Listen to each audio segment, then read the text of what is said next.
నమస్తే. Welcome to Suman TV. నేను మీ anchor సిరి.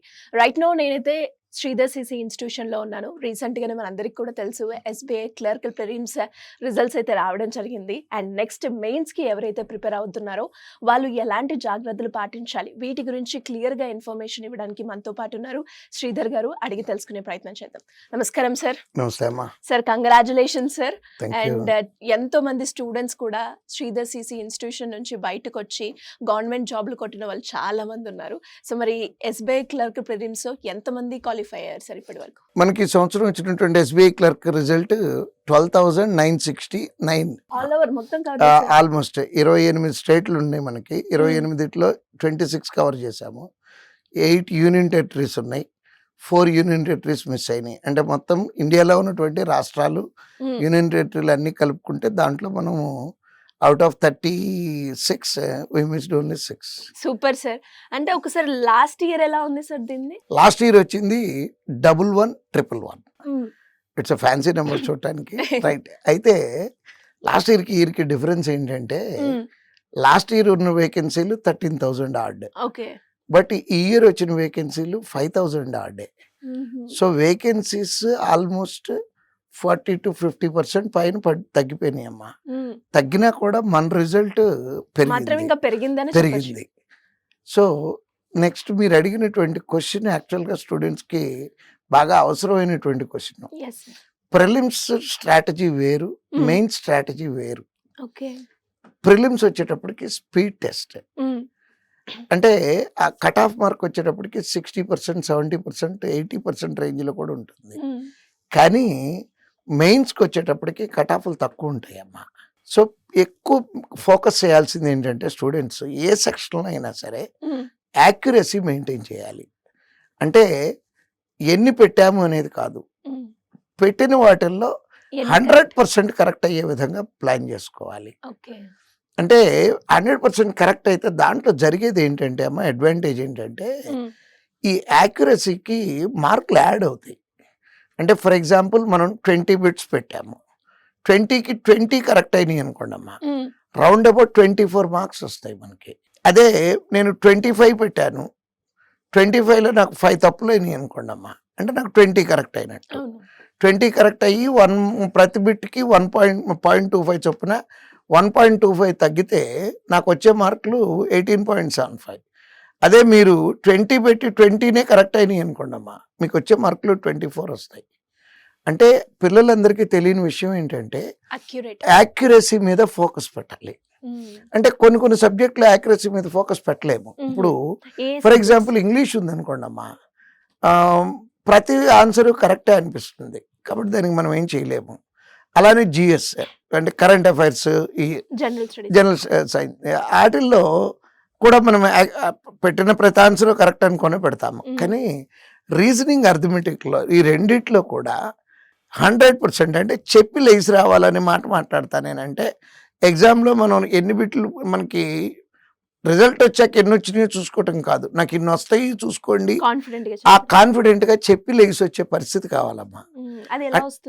అంటే ప్రాక్టీస్లోనేనమ్మా, మనం ముందు నుంచి ప్రాక్టీస్ చేస్తూ ఉండాలి. ఎట్లా అంటే ఎన్ని ఎక్కువ పెట్టామనేది కాదు, పెట్టినవి 100% కరెక్ట్ అవ్వాలి. ఒకవేళ మనం ప్రాక్టీస్ టెస్ట్లో ఒక బిట్ మిస్ అయ్యామనుకుందాము, క్రిటికల్ అనాలిసిస్ చేసుకోవాలి మనం. ఆ బిట్ ఏ కారణంతో తప్పు అయింది అంటే కారణాలు ఏముంటాయండి అని మీరు అడగచ్చు. అక్కడ ఉండే కారణాలు ఏమవుతాయి అంటే 2 కారణాలమ్మా. ఒకటి కాన్సెప్చువల్ మిస్టేక్ అంటాము, అంటే ఆ లెక్కకు ఉన్నటువంటి కాన్సెప్ట్ ఏదో ఉండుంటుంది కదా, అది మన దగ్గర కరెక్ట్గా లేకపోవటం వలన తప్పు అయ్యి ఉండొచ్చు. So will correct the concept. రెండోది స్పీడ్గా ఎక్కువ పెట్టాలనేటటువంటి ఉద్దేశంతో ఓవర్ స్పీడ్ మూలాన తప్పులు అవుతూ ఉంటాయి అమ్మా. యూజువల్గా స్టూడెంట్స్కి ఎక్కువ జరిగేది ఈ ప్లేస్లోనే జరుగుతూ ఉంటాయి. ఫాస్ట్గా అంటే మిగతా వాళ్ళకన్నా ఎక్కువ పెట్టాలనేటటువంటి దీంతో స్పీడ్ ఎక్కువైపోతుంది.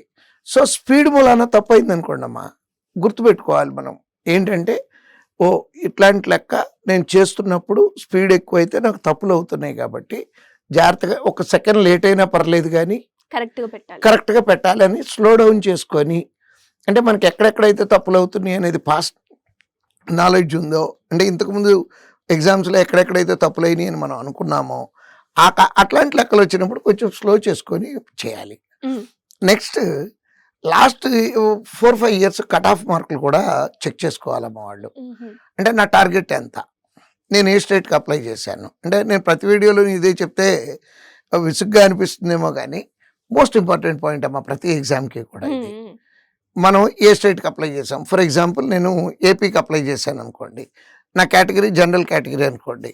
ఏపీకి జనరల్ కేటగిరీకి గడిచిన 5 సంవత్సరాలుగా మార్కులు ఎట్లా ఉన్నాయి, దాన్ని బట్టి నాకు ఎన్ని వస్తే ఈ సంవత్సరం రావడానికి అవకాశం ఉంటుంది.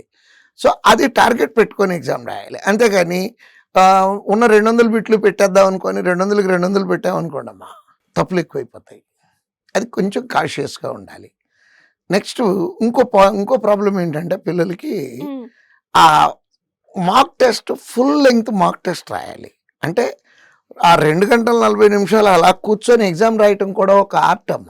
ఉమ్హు, కదలకుండా మెదలకుండా 2 hours 40 minutes ఎగ్జామ్ రాయటం కూడా ప్రాక్టీస్ చేయాలి. దాంతోపాటు మనకు ఉన్న టైము ఇంకా 8 రోజులు టైం ఉంది వాటి నుంచి కౌంట్ చేసుకుంటే. ఉమ్, ఈ 8 రోజులు మనం ఆల్రెడీ ఏమైతే చదివి ఉన్నామో వాటిని రివిజన్ చేసుకోవటానికి వాడుకోవాలే కానీ కొత్త చదువు. కొత్తవి అక్కడి నుంచి వాళ్ళు చదువుతున్నారు, వీళ్ళు ఇది చదువుతున్నారు, వీళ్ళు అది చదువుతున్నారని ఉమ్, మనం మెటీరియల్ బోర్డు అంతా పోగేసుకొని కూర్చొని చదవకూడదమ్మా. ఇది రివిజన్కి సరిపోయే టైమే కానీ ఉమ్, కొత్త కంటెంట్ తీసుకొని ప్రిపేర్ అయ్యేటటువంటి టైం కాదమ్మా ఇది. ఓకే.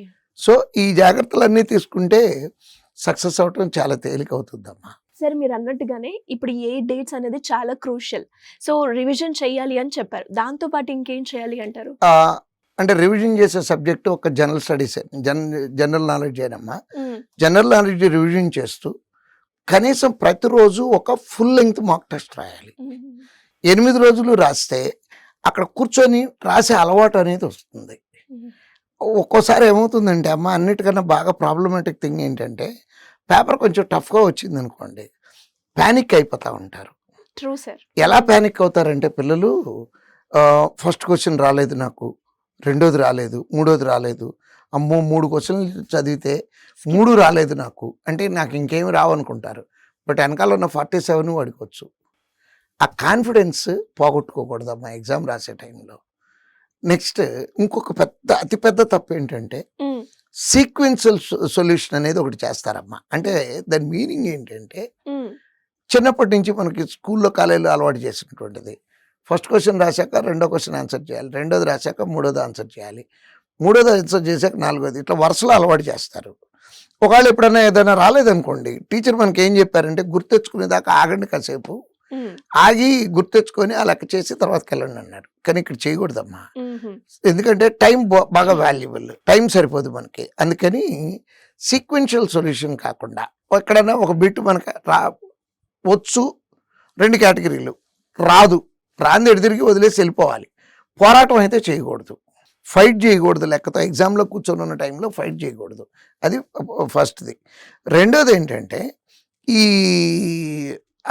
ఫైట్ చేసే నేచర్ మూలాన మనకి నెర్వస్ అయిపోతామమ్మా. అంటే టెన్షన్ వచ్చేస్తుంది, టైమర్ ఏమో రన్ అవుతూ ఉంటుంది. ఆ టెన్షన్ వచ్చేసి ఏమవుతుందంటే తర్వాత బిట్ వచ్చింది కూడా పోగొట్టుకుంటామమ్మా. yes. అందుకని సీక్వెన్షియల్ సొల్యూషన్ కాకుండా మనకి పేపర్ చివరి దాకా చూసుకుంటూ వెళ్ళిపోయి బాగా ఏమొచ్చో అవి చేస్తే సరిపోతుంది. నిజంగా చెప్తున్నాను, 30 సంవత్సరాల అనుభవంతో చెప్తున్నాను, పిల్లలకి చాలా వచ్చు. ఉమ్, వచ్చు అనే విషయం వాళ్ళకి తెలియదు. క్వశ్చన్ కొంతమంది అయితే చివరిలో ఉన్న 10-15 క్వశ్చన్లు చదవకుండానే ఎగ్జామ్ నుంచి లేచి వస్తారు. అవును సార్, జరుగుతూ అది జరుగుతుంది, అది జరగకూడదు. ఉమ్, అంటే ఎగ్జామ్కి మనకు సెక్షన్కి ఉన్నటువంటి టైంలో అన్ని క్వశ్చన్లు చూసి ఏం చేయగలమో చేయాలి. అంతే తప్పించి వచ్చినవి అన్ని 1-2 వస్తే ఫస్ట్లో చేసుకుంటూ టైం వేస్ట్ చేసుకుంటూ మటుకు చేయకూడదు. అదొక్కటి జాగ్రత్తలు తీసుకోవాల్సి ఉంటుందమ్మా. Great sir, thank you so much. Thank you.